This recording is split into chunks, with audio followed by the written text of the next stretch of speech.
Thank you very much. I'm happy to be here. So this session is going to be about big data analytics in IA. So I just want to give a little bit of context as to what my background is, where I come from, so that I think there might be a difference in perspectives and difference in the way I've been doing big data and how it is applied here. So I have been a software engineer and a researcher. So I have a mix of both worlds. And I've been in Google for about past 7-8 years, and before that I was in IBM Research. So majority of my role has been to build large-scale data platforms and how to maintain them. So it'll be about how to organize the data very efficiently so that analytics runs faster. So I have a little bit idea of analytics. I have some idea of how to control and audit these large-scale data sets. But my perspective comes from how to create good software stack, follow good software engineering practices to ensure that the data is organized in a very efficient way. It is privacy secure. It follows good software engineering practices. And with that, I'll start the session. And also one more thing, because I come from a technology in terms of large tech company, the assumptions that I'm making in terms of what I have control over, it might be different from what you all actually experience. In the sense, like, I am also the cloud provider and I am also the on-premise, in the sense I have full control over large aspect of the stack. So that might be a little bit different in terms of what are the potential capabilities. I hope you will be able to take at least some aspects of what I'm saying, right? So why do we need big data analytics? And as you all know, the data is growing exponentially, and this is not something that we are seeing now. It has been going on for the past decade, but it is growing at an exponential scale across all industries. Now, for example, even with robotics and IoT, and apart from the social media that we have seen for the past 10 years, even now with AI, the amount of compute and the data that is being processed has seen a significant jump in the past few years. And if you're making any informed decisions, we need to back it up with data. It's not just about making a decision because the scale is just too large and a lot of people are going to be affected. For that, the informed decisions require data-driven decision making, and for that, analytics is a key component. And traditional auditing or methods that you're using for manual processing might not be effective, and this is where I think AI comes in to help speed up a lot of these processes. So I'll talk a little bit about AI as well. And I think big data can contribute to a lot of aspects in terms of improving the risk assessment, doing fraud detection, enabling compliance. And I will share my own experiences of what has I've gone through in my previous company. So here the goal of this talk is to give a good idea and the motivation of some of the way the software system with big data has been designed and what are the principles behind it. And what are the capabilities? Not all of them. I think it's a huge. It'll take me days just to cover some of the capabilities that are there. But I'll just cover some certain important cases where it might be useful for you. And I will also talk a little bit about how it can be used to power some of the internal analytics use case. Internal audit use cases. Right. So let's start with how the big data ecosystem actually came about. Right.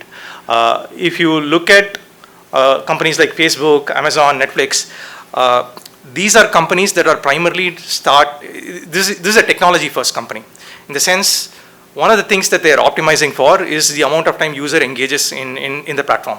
So for example, Facebook, they want people to keep staying on the platform. So what they do is rigorous A/B testing. In the sense, they will launch new features. They will test out how the engagement is with respect to the features. Do people start engaging with the platform more? If it is, then they put that improved feature into the platform. And this is like a continuous loop, in the sense that you get a series of improved features and the website keeps improving and you keep engaged with the website, right? Similarly, for Amazon, every aspect of what is being clicked, who else is clicking it, whether you can put people to kind of nudge people to buy the software, buy the products, how can I minimize the barriers for making people buy software, and the same thing with Netflix, for example, how can I recommend you content that I know for sure that you will watch, right? So data mining is an extensive part. It's not something that is different or something is collected. It is the integral part of the ecosystem. So all the big data capabilities are derived or based on the data that is being collected. And auditing and all the other analytics actually emerges out of the data that is there.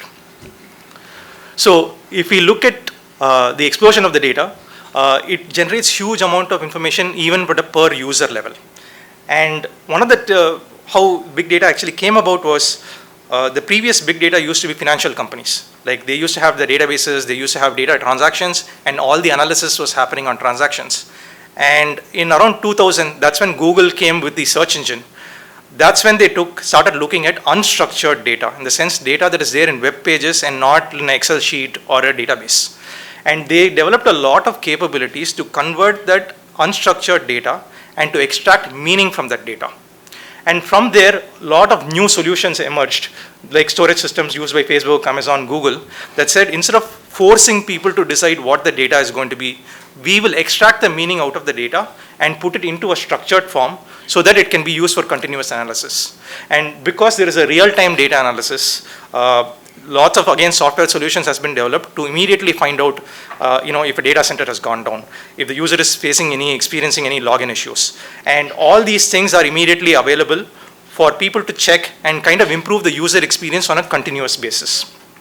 So in the case, because of all the data is corrected, there have been certain practices with respect to how to manage the data, how to see if there is, getting any DDoS attack, or how to withstand certain issues in the data center or the infrastructure. All these things have developed better and better software. And the thing is, these softwares are available on Google Cloud or Amazon Cloud for everybody to consume and start looking at ways that they can incorporate into their own workflows. Right? So let's start, what is big data? So typically, it used to be that big data used to be 3 V's, volume, velocity, and variety. But slowly over time, with the nature of things, other things have been added like veracity and value. So volume is, you need to have a large amount of data. And the velocity is that there is a rapid generation and processing of the data that happens at a very, very fast level. For example, if you follow someone, immediately you are able to access the messages or the posts that they have put on their profile, right? So this is the velocity at which, and there is a lot of complexity in software to maintain that level of immediateness in the freshness in the data. And in fact, that is one of the reasons why Google News was created. Like when 9/11 happened, it was not possible for people to get immediate access in the Google search, and that is one of the reasons they built a lot of capability to get real-time news, right? And there is variety in the data, and I will talk a little bit more on this, which is the structured type, the semi-structured type, and the unstructured type. I think all 3 things will be useful for you. And then veracity is ensuring that the data is actually reliable, especially when you are coming to data mining and techniques that derive information. It is not 100% accurate. There is a confidence level with which it's saying that this data is accurate. And you need to factor that into account before making decisions. And the value is taking all of these things and creating into business decisions that can actually improve the business, improve auditing capabilities, and so on. Right? So do we need all of those things for big data? The answer is no. In the sense, just a couple of things are required. Typically, the volume is high, but in the case of IAS, I see that the variety is actually very different in terms of having a lot of PDF documents, having Excel sheets, having ERP systems, and having data in different places that actually talk to each other.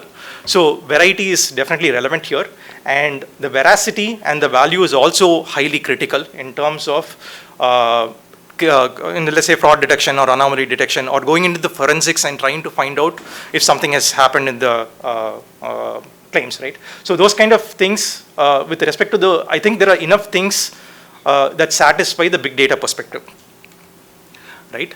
So this is talking about the analytics and the infrastructure. The audit, control, governance, in my opinion, are also part of the big data analytics ecosystem. In the sense, without this, a lot of the capabilities is not possible to derive. So let me give an example here. The previous company I worked with, Google, and there was a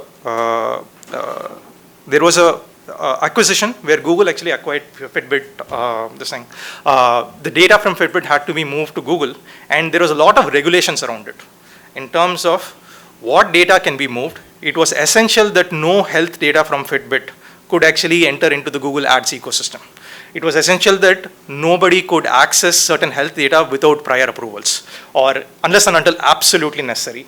Or Google will ensure that they maintain access to Fitbit's APIs, but internally there is control, but externally it is less controlled, right? And there were also like users can give consent on what data could be accessed. So these were all part of the big data ecosystem in terms of how this tech company here had to ensure that every data logging is tracked. Any person who is accessing the data is tracked. But if you look at this, if you look at, for example, cloud logging, like every data access and modification to the data is monitored. And that is stored in a separate log. Now, if you have identity and role base, there is a control as to who is the person who is accessing the data. Does this person have access? Has the user given consent? And how is that incorporated into the system? And then there is data residency control. Like, for example, there was a new regulation that said that you cannot have data moving out of Europe. Like, it had to be limited within a certain data center. But that's not how these companies were set up, because they had, for fault tolerance, some data would reside in Europe, and let's say another copy of the data would reside in the US. So that if there is any issue with data center in the US, the data from Europe could be picked up, or the other way around. Because of these regulations, now there is a difference in terms of how the companies had to move the data around to ensure fault tolerance and load balancing, but at the same time ensure that the regulatory requirements are also satisfied. Which means that the software engineering that we had to build has to be able to take these account and customize when the user is saying that, or when the new regulation comes in, or the administrator says that no, this data cannot be accessed anymore, right? And there is also an aspect of encryption, especially with health data, in the sense that you cannot access any user data. There is a significant issue in terms of even what data can be accessed or even processed. Like, for example, data mining is an issue, in the sense, one of the regulations said that you cannot look at the content of the email, or you can look at only the bare metadata, but the enterprises do not allow anybody to look into the document. And it's not just about a person looking into it. It is about any data mining application that anybody is running, let's say inside Google, inside Microsoft. They also should not touch this data.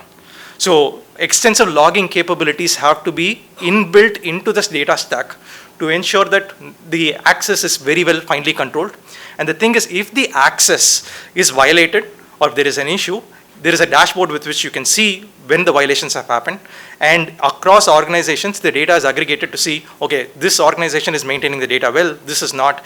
And then the audit and the compliance comes in to ensure that it's actually satisfied. Because if there is a violation, the loss is significant in terms of the fines that EU imposes or other countries impose. So this, in terms of ensuring compliance, by ensuring that every data, where it is, who is accessing it, is tracked. All access, especially to sensitive data, is controlled, especially with role-based permission. And anonymization is a big part of Google. So one of the recent projects I worked, we were collecting health data, basically trying to get people to donate their skin data. And what we wanted to do was give it out to the medical research community for them to perform machine learning models to identify if you can see a particular skin image, is it cancerous or not, right? It's not just about gathering the data from the user. We had to ensure that the data is fully anonymized, because once we release out data that is not anonymized, then it becomes a big issue. So we had to guarantee the users that your data is going to be private, and we are going to release only the skin images part of it so that other people can build machine learning models. But we had to extensively have capabilities to ensure that from images, you are de-anonymizing a lot of things from the images. So these are all enabled only through machine learning and analytics. And then there is audit trail as to who accesses. For example, if you copy the data from one location to other, there is a very high chance that you might lose certain access control, right? This is, I see that it's common across a lot of organizations. So there are processes, or there are good software engineering practices in place to ensure that if you are not copying over the data unnecessarily. If you are copying over the data, it is only the necessary information actually goes out, right? So if you look at the core functions in terms of what the big data analytics stack is, first is to digitize and kind of store the large volumes of data. And the second is to extract, transform, and roll. It's called ETL, from various sources into a more structured format. And then once you have the structured format, it becomes a little bit more easier to find out patterns, trends, and anomalies within the structure. And once you have the patterns and trends, then it becomes easier to make, let's say, decisions that improve the user experience, to improve the decision making and auditing and all that. The thing is, at least from where I've come from, it is not that it's different in terms of audit and business decisions, in the sense that data collected is the same across the entire org. It is just that it makes it a little bit easier to audit, it makes it a little bit easier to make decisions. We might have to, at times, change the software engineering to ensure that we are collecting the right information, but it is just that the tools are the same, it is just the focus is different. Right? So let's take an example here. One of the things that this is an example of Google. Again, I'm biased a little bit because I come from a Google background, but whether it's Amazon or Azure or whatever cloud it is, some of the functions are the same. Like for example, you have a BigQuery managed storage tier. That is a warehouse that can handle both structured data and semi-structured data. Structured data is your data that's there in your relational tables, your databases. And semi-structured data, it might be data, for example, in your transaction logs, you might see that this IP address tried to access this particular file. What it says is that even though it is unstructured in the sense it is text, there is some structure here. IP address is a particular field. And then who is accessing it is a known field. And there are lots of machine learning and analysis techniques to kind of take these semi-structured data and convert it into structured data. And what we have seen in the last few years, especially with machine learning, is how to make more sense of the unstructured data, which is your images, your complete text, your voice, extracting sentiment out of the voice, summarizing large reports. All of those things have been enabled with latest machine learning and analytics techniques. And typical workflow would be to convert that unstructured data, but move it into a structured form and use them both to perform log analytics, to perform machine learning operations, to enable certain decisions. Right? Sriram, can I just take a pause here, Yeah. just to get the concepts clear? So the big lake is the same as the data lake, because there is a concept evolving like Right. data lake. Right. It's being a golden source for the organization. It's the same. Yeah, so this is an example of a big lake is a Google's, I think, version of the data lake. So data lake is a little bit new term that's come out that is like you can dump all the data that you want there, and you have a good metadata management system that gives you access to all the data that's there. You can do analytics across systems and so on. Right? So the focus is not on the data lake part, but let's say that I think a little bit focus on the underlying layers. Right? What would be and the layers on top, which is the analytics and things. But yeah, you are right in the sense that there is a big data lake. There are many new tools and these things coming up. But yeah, this is the underlying storage and the analytics on top. Should I take questions now?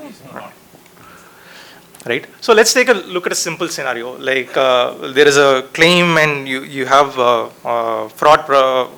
You want to handle claims in which there might be frauds, or let's say there might be some duplicate invoices, right? So if you have structured data, it's very simple. If you issue an analytics query, you can find out, say, give me all the invoice ID. I want to group it by the invoice ID. If there is any invoice ID after its group, has a count greater than 1, then it means that there is a duplicate payment. It doesn't mean it's malicious. Doesn't mean it's there is somebody that's broken, a system that's broken. But there is something that needs to be fixed so that duplicate invoices do not come into the table. So this is the advantage of having the data in a structured form, and then you can ask additional questions to the databases. If you have a well-defined notion of what an anomaly is, like for example, if somehow in my balance sheet I see that the withdrawals are far greater than what the amount has been deposited, I could have that as a suspicious, something has gone wrong. Or this thing is like, is the employee trying to access data that they should not have? So if you have all this data, you can query the structured data and try to get analysis and analytics from it. One thing here I might was an interesting thing is that I see a lot of problems I've handled as well, which is you have the data in different silos. Like for example, you have one Excel sheet and you want to, let's say, share it with another person. You might create a copy of that Excel sheet and then share it with them, but the underlying data might change. right? So what happens now when two data sets actually go in sync? You can think of it in any different number of examples where the customer data has been updated, but you actually do not get it in your system in which you are analyzing. So there are solutions here. For example, there is something like I talked about before, BigQuery. BigQuery is a table. This is called a connected sheet. What it does is it connects to your BigQuery. In the sense, it doesn't store the copy of the data, but it just points to the data. And automatically when the BigQuery underlying updates its data, you can see that reflected in the Excel sheet. So you can perform your Excel functions, you can perform all the operations, but you can also, just if you refresh it, you can ensure that you're doing on the latest data and not on any data that is let's say, not fresh. So this is critical in terms of managing systems where you need to really deal with a single source of truth. I think a lot of places, because there is a lot of copy, a lot of redundancy, you lose single source of truth at some point. And having mechanisms like this, having good practices like this to ensure that you're operating only a single copy of the data makes a lot of sense. In fact, in a lot of companies, right, how the software systems have been developed is that there is one team that is actually responsible for giving you the latest customer information. So any software team that is writing a new library has to talk to that team to get the data and nobody else. So this ensures that because there is a level of control in terms of what can be built, this ensures that there is no stale information that is actually coming out. Right? So now we can go into something like encryption. People would have talked about encryption here, where you kind of mask, let's say, the account number. And you don't want the account number to be something that is visible to some, let's say a customer care or somebody who's actually looking, they want the part of the data, but not, this is not something that's actually relevant for them. But you also have to have that details when let's say IAs are looking at it. They need to have the full information. So one thing that we can do is like the encryption here, but the difference here is that the encryption also ensures that anything that is reading the data, if they have the necessary permission, they can decrypt the data. So in the sense, the underlying storage, it's always encrypted. So even if the data is hacked, you don't lose the original account numbers or some private detail. But because it is in that encrypted form, all the queries that you are making also are in that encrypted, it works fine. But the data loss is prevented. And there are so many optimizations, all internal techniques to make sure that there is no slowdown in the query processing speed.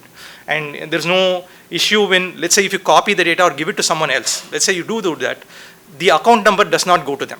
Because that verification of whether they have access to this particular field is stored somewhere else, and it ensures that they cannot decrypt the account number.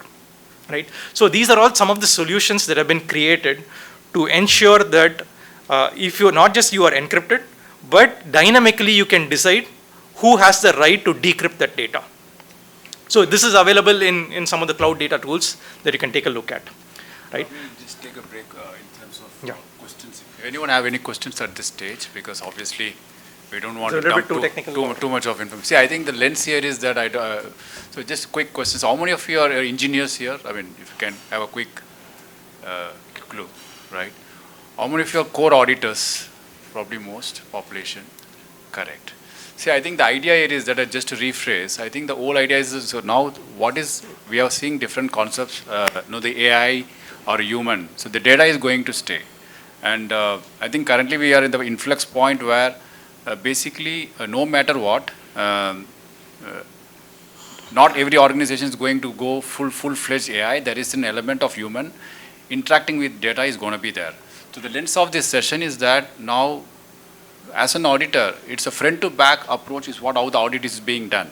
So you may see your starting point is the data, and from there you try to do a assurance, and you rely on the data. But now, how the industry is evolving is that you need to have the awareness of at least, although you're not an engineer, you need to have awareness of what's happening before you get the data. And I think this idea of this session is all about knowing that data.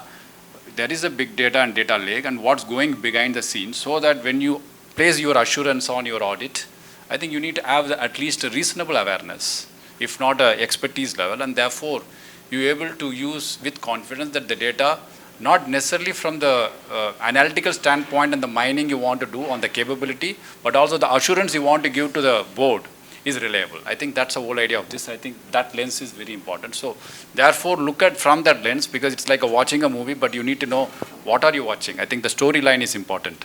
So on that basis, I guess we can open up for some questions at this stage. But generally, in such a case, when we get data from the management, it is therefore responsible to give us the proper data, right? So how does this come into the picture? Yeah. So you want to take that? Yeah, can you repeat the question? No, actually, the thing is that when Hi. See, when we are going in for an audit, it's the responsibility of the management and the data team to give us present us with the data. Right. So how does this become relevant in that case? Because ultimately we are going to audit what they're giving to us. Right. So, and it's not our job to get into this part of the data management, if I'm right. Right, I think this is where my perspective might be different in the sense I come from a different world because I am a software engineer and I have been like in the sense if I work with Google or Amazon, I am also the cloud provider. I am also the person who is actually creating the software. In the sense there's a lot more control on my end. I agree that you might not be able to dictate or say that I want the data in this format, I want it to access, but what I'm trying to say is it really shouldn't be too different in terms of having to copy over the data or having to. The ideal scenario is that the data is there, in the sense you don't create a copy of it, but you just get access to the data. So that is how it was. It is in, let's say, in the previous organization where I worked, in the sense that a lot of data is collected, and you have different levels of access to the data, right? So yeah, I don't know the answer in terms of how you can get it, but in terms of let's say if you are sharing the data, there are certain things that you can take care of to ensure that you don't pass PII information or you don't pass additional things into the data. Maybe I can take the second part of your question if that helps. I think I didn't make it quite clear. The thing is that what I was under the impression that you would be educating us on the aspect of analyzing the data using technology, as we are not experts in technology, very limited only. So maybe if there are some tools, or maybe we should learn something at the basic level to analyze the data, because it's not humanly possible when we get only 2-3 days to analyze the big amounts of data. So I was thinking that the session would be on that angle. So there are a couple of slides on a couple of next topics on the analysis of the data. So we are taking a pause just so that. Karthik, I'll just answer. See, nowadays what's happening is I work for the BFSI sector, and earlier any data that used to be provided to the regulators, be it RBI, IRDA, we used to extract the data and give it to them. So obviously most of the companies, if not all the companies, resorted to some sort of adjusting the data extracted and providing to the regulators. Now what the regulator is asking, give me access to a database. I will pick up whatever data I want. So that process of extraction of data and providing to the regulators have disappeared now. All it tells is give me access to your database, I will extract whatever data I want to prove my what I want to do. That's where the world is moving, or it's already moved. Probably we can take one more question, because the idea is that we want to make it engaged and move forward from there. One more question. So you spoke about the data lake aspect. So in the data lake, the both structured and unstructured part will be there. So structured will go to SQL, suppose SQL or RDBMS. The unstructured part, how will you So I'm going to talk about a few techniques that is, I think it's part of the analysis as well. If you have PDF files, if you have text documents, how can you convert them or use a few techniques to convert them into a structured form? And you can use analysis on that. But there is also, I would say, like if you give it to ChatGPT, right? In the sense, it tries to find out the structure even in your unstructured file. So they have built the capabilities to process, especially these large language models. The first focus of ChatGPT was a lot on the text side. And now you can see recent versions that are going multimodal. In the sense, if you give images, it can kind of describe the images, or you can, if you actually tell what image that you want to generate, it will actually generate the image. It goes from text to an image. So there is a lot of capabilities in terms of moving from the unstructured to the structured world, and it's still constantly evolving. I'll cover a few aspects on that in this talk. So one more. The encryption part and then the corrected sheets which you spoke about, will it not affect the performance of the analysis or files? So encryption typically does, in the sense that you have to decrypt the data to do certain things. But in this particular case, right, it is encrypted such that if you want to do join across these two tables, that's join is actually the most expensive operation. So the account number and this account number here matches. In the sense that there is no change in the join performance. In certain cases, yes, encryption can affect the performance, but it's usually a price worth paying, because if there is any data leak, if there is any hack, you can ensure that the data is not going to be, the account number or some important details are not going to be lost.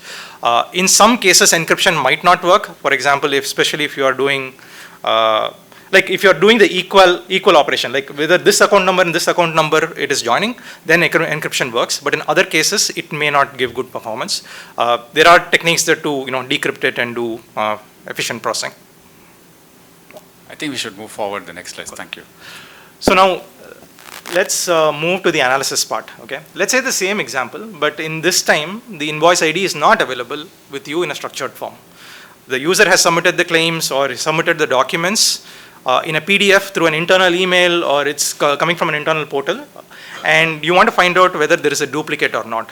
Now we are dealing with something that you have unstructured data. You have images, the PDF itself could have images, and from there you need to extract what are the structured fields there. When I mean structured fields, it could be like, what is the PAN number here? What is the claim ID? What is the invoice ID? So this takes a lot of usage into optical character recognition, which extracts text from scanned PDF. It can do, this is a set of document AI processing techniques, and it can do document classification. Like for example, if you give it a document, what is the document about? Whether it's a invoice, whether it's a recipe, it's a contract, and it can summarize the document very well. And the next is key value pair extraction.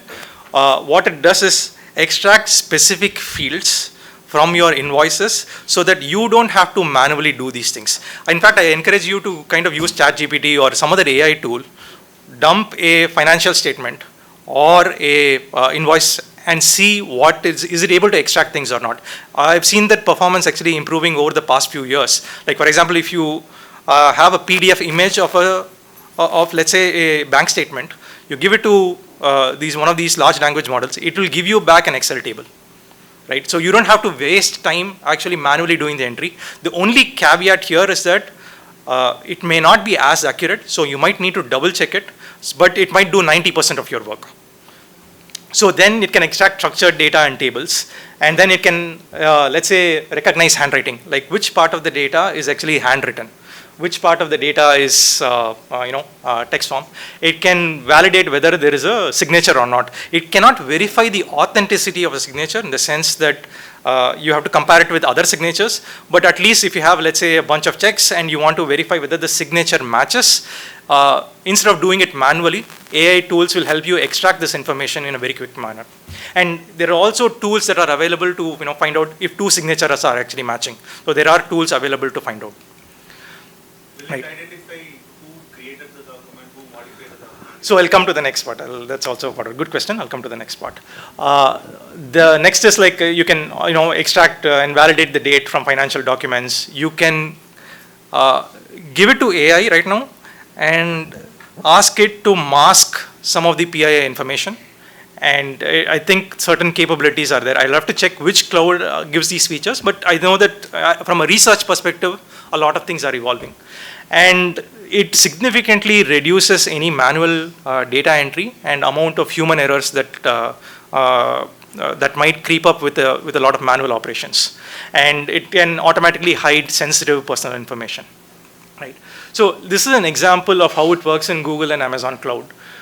If you have a so the Google, it's called a document AI processor.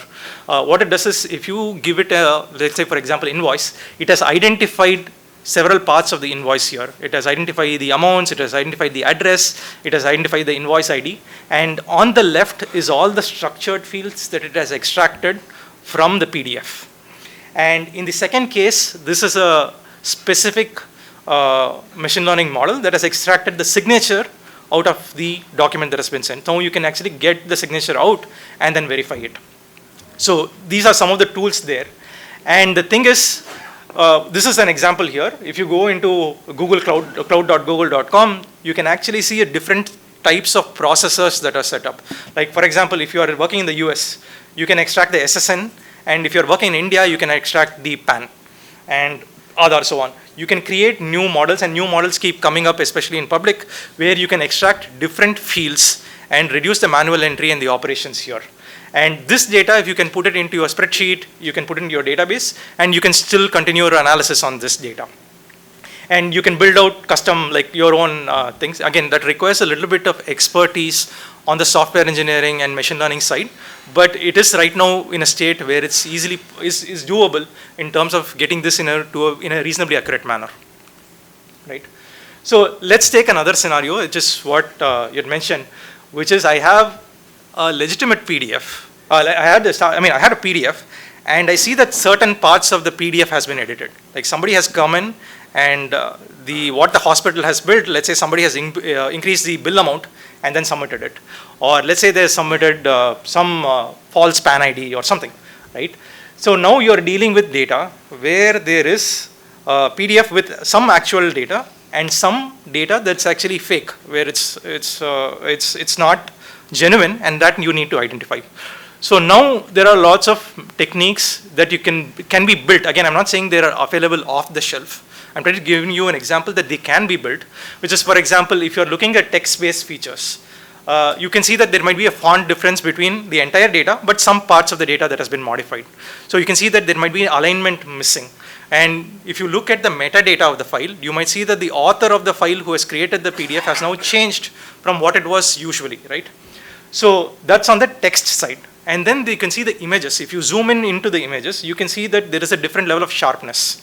Like the text that is actually typed, the PDF editors that actually enter the text is different from one that scans it. So there is a difference in the sharpness at an image level. And there will be a mistake in the color level, right? And then you can see that if you scan it, if you do a spectral image processing, you can see that there is certain patterns. So there are techniques right now to combine these two sort of features, and people can build their own machine learning models to identify and build this sort of applications using these features. Using these tools. So I'm just giving a sample here of the different type of machine learning tools. We don't need to go into the details, but if you are there are things like isolation forests, there are decision trees to do kind of risk scoring. For document analysis, BERT and named entity recognition, they do a natural language processing. Then there are OCR processing, that is optical character recognition, which is you take PDF and it can take out the characters out of it, and you can do image analysis. So I'm going to be talking a little bit about the graph-based fraud detection in my next slide. I think that is interesting. And then there is predictive time series analysis, especially useful in financial transactions, whether there is some anomaly in the transactions or not, or what is the trend going to be given the financial data. Or let's say you have stock market data, can you model some of these things? I think these are being extensively studied. So I'm coming a little bit from a machine learning, statistical, and computer science perspective, and all these things are becoming more and more available, right? So yeah, so in this case, the use cases might be identify unusual transaction with anomaly detection. It can be flag suspicion pattern in the financial data, and then you can review automatically generate summaries of the report if you give it to some of these machine learning tools. And extract key information from invoices, etc. Right? So yeah, there are many more examples in terms of this. I'll not go into this. So the last thing I want to check out, let's say we take this example, but rather make it a little bit more complicated in the sense there is no fraud at a per transaction level, but multiple people have colluded to cause the fraud. Like for example, if you are, I'm coming from the insurance perspective where there is a claim that is filed, but that claim filing has happened in collusion with, let's say, the garage and one more person who's evaluating, the inspector who's evaluating, right? So what if multiple people are actually involved in the collusion? So in this case, how do you identify it? So one interesting technique that is coming up is actually graph-based analytics. So if you have transaction data, you can look at individual transactions, but graphs are they are models that that look at the data from a relationship perspective. In the sense, everything is based on relationships and how the entities or how different parts of or different entities are actually connected in the relationship, and they can identify hidden patterns and clusters. Right? So for example, there is a fraud ring, there is supporting multiple claims, and there are overlapping details. In the sense, one person says that they are involved in the accident, and the other person says they were the cause of the accident. The other person is a witness, but it is just the same person who is actually filing the claim multiple times. Or in this case, that there is a person who is given a false phone number, or the same set of phone numbers, garage address, and repair shops, they are appearing together, and they are appearing many times, right? So let's take an example here. In this case, what we will do is we will build something called as a graph data. A graph data consists of a node and an edge. A node is each separate entity. Like for example, a car ID could be a different entity. A claim ID could be an entity, and you can say that this car is being associated with this claim, and this car is also associated with this person, and this is the garage it's associated with. So you can build an entire graph data out of all the data sets that you have. And there is a lot of interesting things that you can do with graph analytics. And so the reason this came about is that with social media companies, like for example, there are a lot of people influencing other people, and people are trying to identify who is the most influential person who could be my brand ambassador, or who is the person that is actually causing a lot of disinformation. Let's say something like that. You can find out certain things about the people who are influencing other people, or if you're trying to find out about communities or people who are working together, this sort of modeling the data, looking at it from this perspective, adds a lot of value, right? So just a question here, this graph model, I mean, based on your experience, do you know where widely it's used in the industry? Sorry? Where it is widely used, it's in a financial crime space or a politically exposed person? I think in the financial space, there have been several examples where graph databases have been used to uncover fraud. But it's also used in a lot of, even for example, Facebook or Google, right? They are doing social media recommendation. So for example, if I place an ad with this person, where it's bound to have the most reach, right? Or if you are looking at it like for example, Amazon, they might use the graph-based techniques to identify like you are buying this product. Maybe you will buy another product that is bought by persons who are very, very similar to you, right? So it's used internally definitely for driving ad businesses. It is used in a lot of cases where to do even business decisions. But apart from that, compliance and audit trails is actually one example where if you make a graph of how the data has moved from one location to the other, it becomes clearer in terms of who has, let's say, given some inside information to another person. I think just to draw analogy, maybe, I mean, just not trying to hijack your session. So especially in audit, the red flags can be used because if you are in a banking industry where if you are in organization and entities across different geography, and if you are, say, in Switzerland or any other Mauritius where there are shell companies there, you can typically understand the customer graphically where the things are influenced, from which entity is being influenced. So have you seen any? I think there was a major expose on fraud and corruption that was happening across in Cayman Islands or a thing. I think they use a lot of graph-based techniques to do a forensic audit and how the information is, how money is passing from one entity to another. So that's definitely useful, right? So there are a couple of advantages. It is with graph technique. Now imagine this, right? You have a lot of Excel sheets, you have your PDFs, you have different data sets.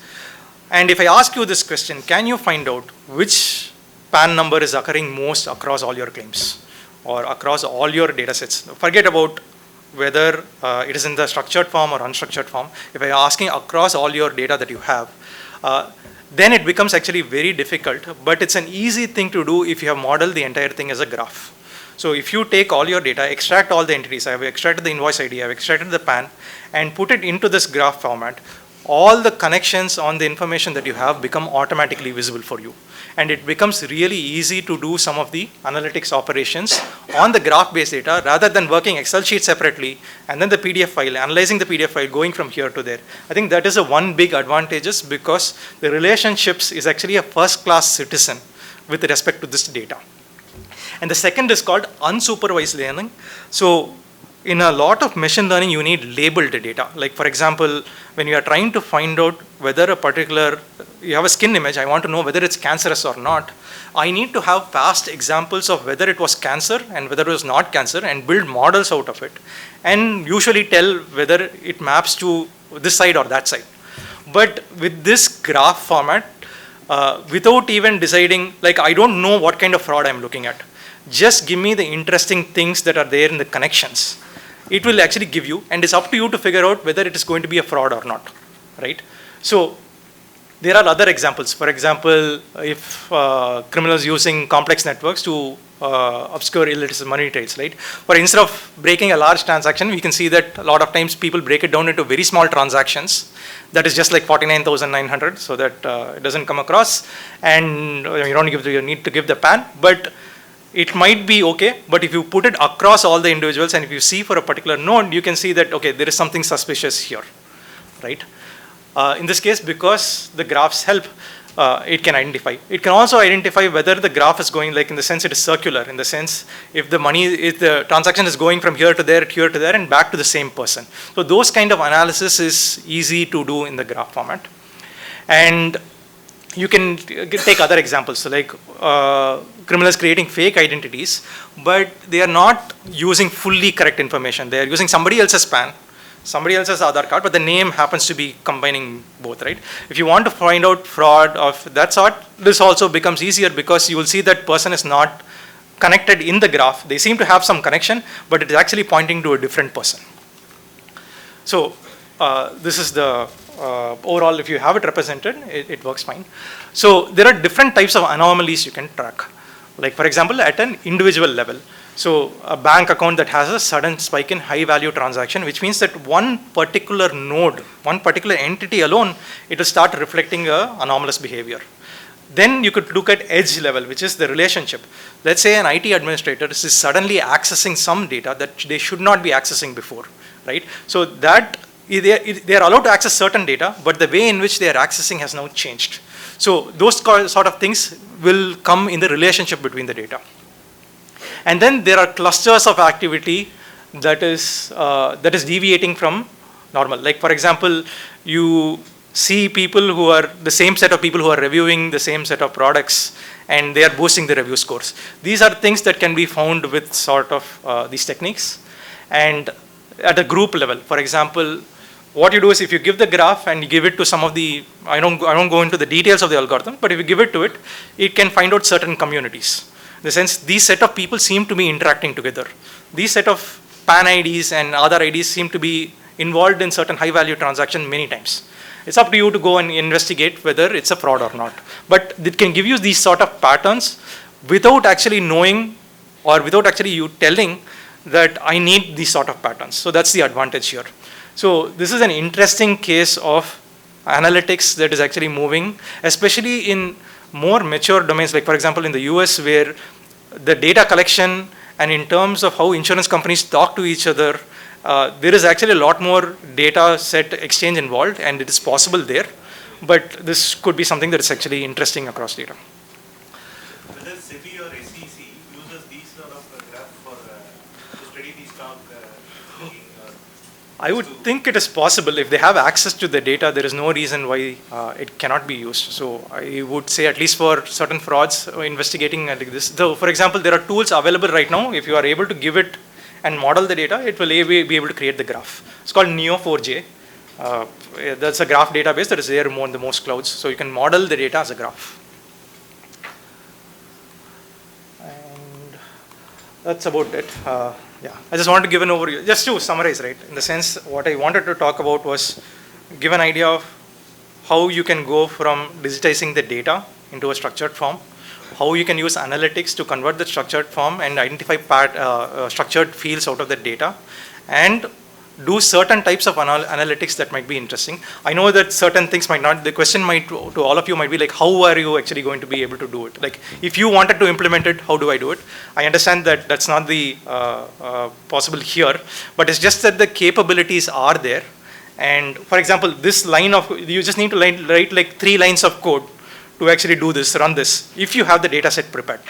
Right? It's getting to a point where it's becoming easier and easier, and I hope more solutions come out that makes it possible and easier for people to use. And that's the goal of this talk. And yeah. No, definitely, thank you, Sriram. I mean, to be honest, I think my personal reflection is there are different lenses. One is an awareness about how big data analytics can help as an independent auditor. And secondly, for a leader who are in the room, I mean, who can think about the skill strategy also, like, having a technical and functional team can make very effective functionality for the team. The third aspect is all about if anyone individual want to upskill. I think techno-functional is the space is always we are talking about for ages, but I think it reinforces that you need to be in the zone where you are technically not expert, but at least a level where you can play with, but functionally sound. So that kind of individual takeaway also I'm thinking. So thank you for that. I think we should now open up for questions. Anyone?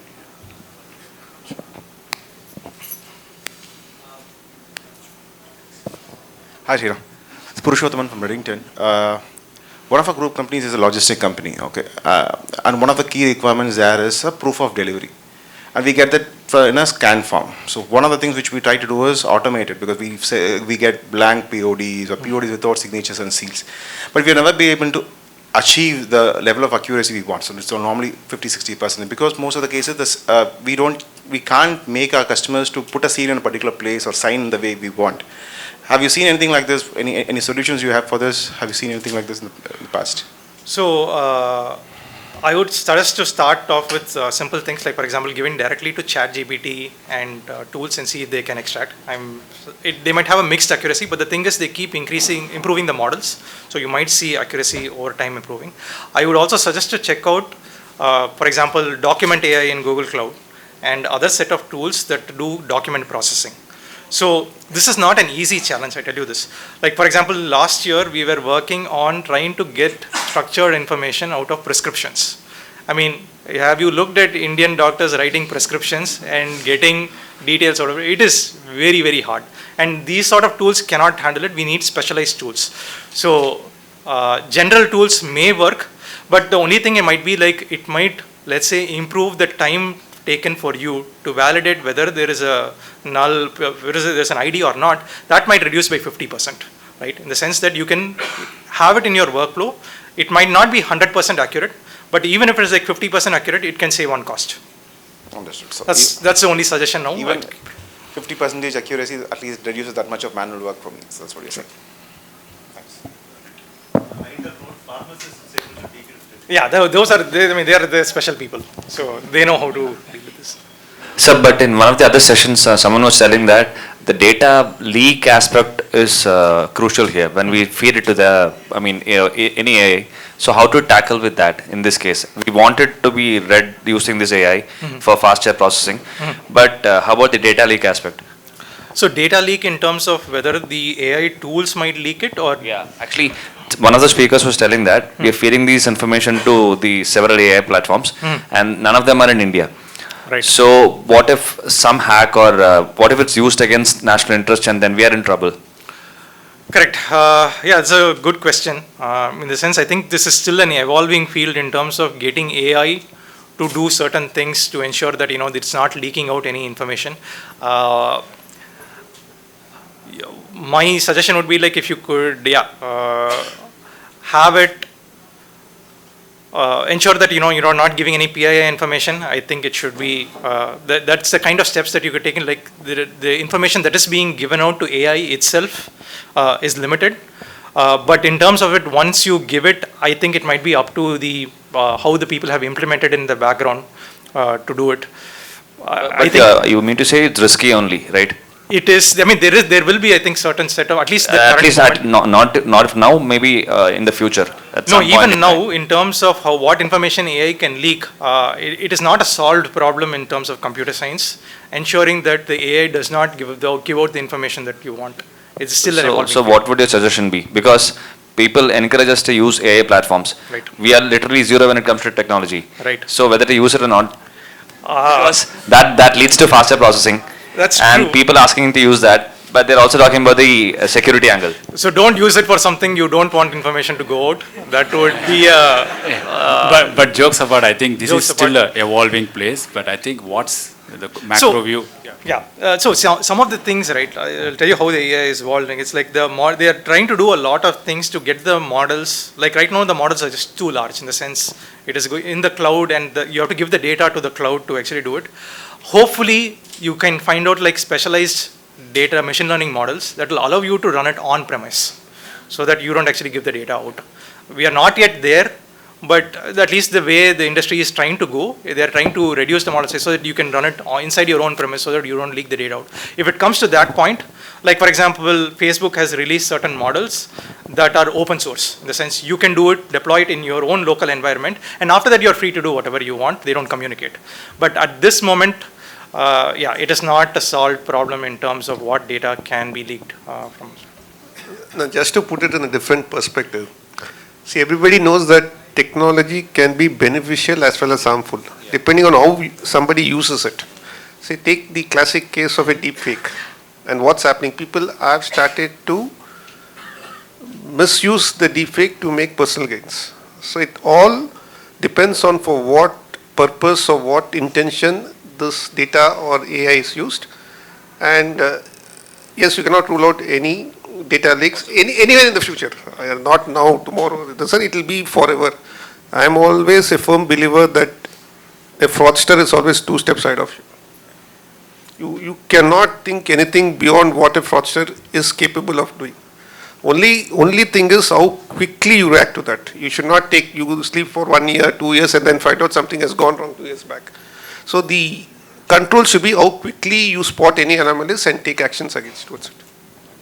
I'll just add 2 more points, because this is, since you raised this question, people should not have a confusion. See, the risk is acceptable. Frankly, I have a confusion, that's why. No, 100%. So the risk exists. I think the bottom line is risk exists.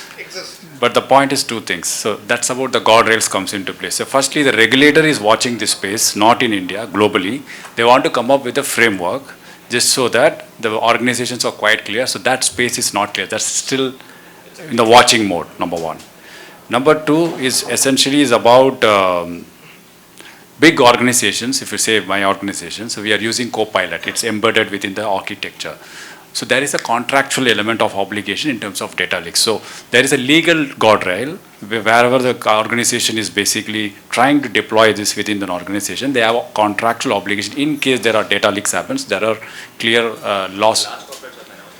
Yes, that space still, not. I think you need to watch out what regulator is coming out. So I think that's what I want to say. Any more questions? Sorry. Yes, sir. Yeah, it's just in continuation of this particular discussion. Sure. Like we are in a Google ecosystem as a firm or as a domain. Now, everyone is okay to share details of invoices in mails, in drives, shareable links, but they get very worried when I say I'm putting this in Gemini. It is in the same domain. It is in the same ecosystem. And it's the same provider and it's under the same contract. Now, does that really change it, or as they said, the risk continues? Because everyone is okay with sharing it in Drive, everyone is okay with sharing in Gmail. And the Gemini is also provided by the Google itself in my domain or in my package. Now, why this specific question only for Gemini in AI? Why it is not in email or Drive? Yeah, I think this question is definitely, if you're having it in Drive, then having it in Gemini, it does not make a difference, right? The question might be, why are you having it in Drive when it should be there in an encrypted database, right? It should not be shared. Why use an email? The reason for having all these sort of software is to ensure the access is controlled. We have an idea like who is actually accessing it, who is logging, and when somebody accesses it, it is logged, and we can find out and go and do an audit trail, right? But the thing is, if it is shared in email, then the point is already lost. Yeah, exactly. Now, what you are saying works for something like a Fortune 500 company. Let's take even a 2000 crore company, no one is even willing to give SAP access in your laptop. So in that sense, it's a very similar, but if it is provided by the domain as a contractual to your firm, I feel it's fine. But if you're using it with your personal login ID of Gemini, probably that might be the question.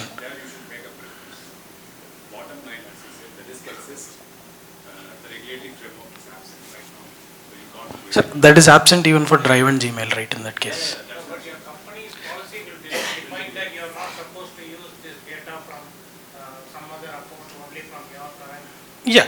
email account, right? So the NDA that you signed with it, that's also So in that sense, I can use the let's say Perplexity, Gemini, or whatever you take.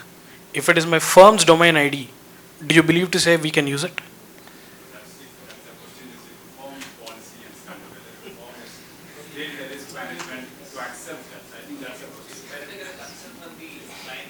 Sir, client himself is sending in Drive and Gmail, sir. What consent are you going to ask? It's implied, right? When someone is sending you a detail that you require in Gmail, is implied See, that if it's an email or a no, drive. the whole question I put it to you was because you are from Google. I am just presuming you would have some idea about. Just to be the clear, way I was Gmail- from Google. I'm yeah, no longer was. with Google. I don't want to get into any No, trouble. not Sol, sir. Just to throw a light that the way Drive confidentiality, Gmail confidentiality works, is it similar with the Gemini, which is provided in the domain? I think that to that extent it is mostly there in the sense they try to make sure that some of the data does not go in, but again you need to be careful because how models are being built is they are continuously looking at user interactions and building the model. So there is a chance that certain things might go in. I don't think it is guaranteed that it does not go in. So my whole contention was we all speak about reasonable assurance. When you're reasonably assured that Gmail and Drive is working, why do you think only Gemini is not reasonably working with the same kind of confidentiality? There is a two elements because we are in the circle, regulatory environment, organization environment, and what your organization policies for some risks also they can take. But I think yours, I know that the answer cannot solve your problem right now, but I think we should probably continue whether we understand the context. We missed the context there. So I think we'll take a pause there, but I think that's unresolved question for now. Yeah, sorry. We can go for one last year. So regarding the same question, so the sorry, yeah, We cannot solve Google confidential. the processing actually occurs in the cloud platform of their either ChatGPT or AWS, whatever it is. It occurs in the cloud platform of their to get that computing power. They do processing in their own cloud servers. So and then if you ask them, say, provide me with an Excel file, we have to access their cloud system and then download it. So currently I think that's how it works. And even though you have a policy or say confidentiality and data sharing agreement, the processing still continue over there, and then data will be shared to your domain or something. Will be shared to your domain. So if I understand the question, it's like you are giving the file to ChatGPT, they are doing the processing in their own environment, right? You have no control over it. The answer is yes. I mean, like we don't know what data is being accessed and how.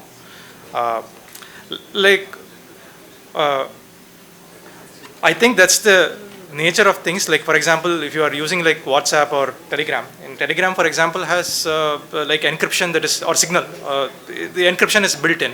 The code, let's say the code is open source, you can find out that's definitely encrypted and it's definitely built in.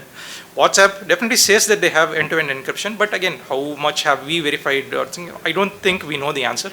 It's just that we are willing to accept the risk in terms of the benefit that we get and the trade-off with respect to what is the privacy.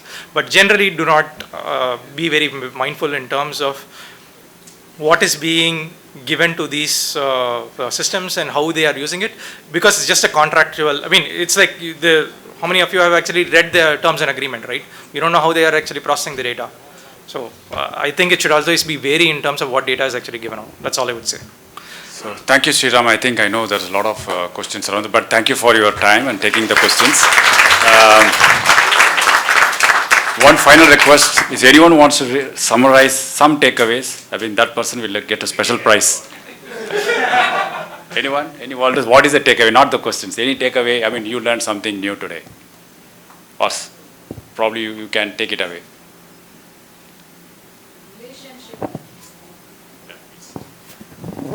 relationship that he spoke, right? I think that's something that was new, because we always look at what is very obvious, probably something that is hidden is something, he spoke about it. Now how the connectivity is, identified. If someone is colluded and then trying to do some fraudulent activities, I think that was something new, I think I saw today.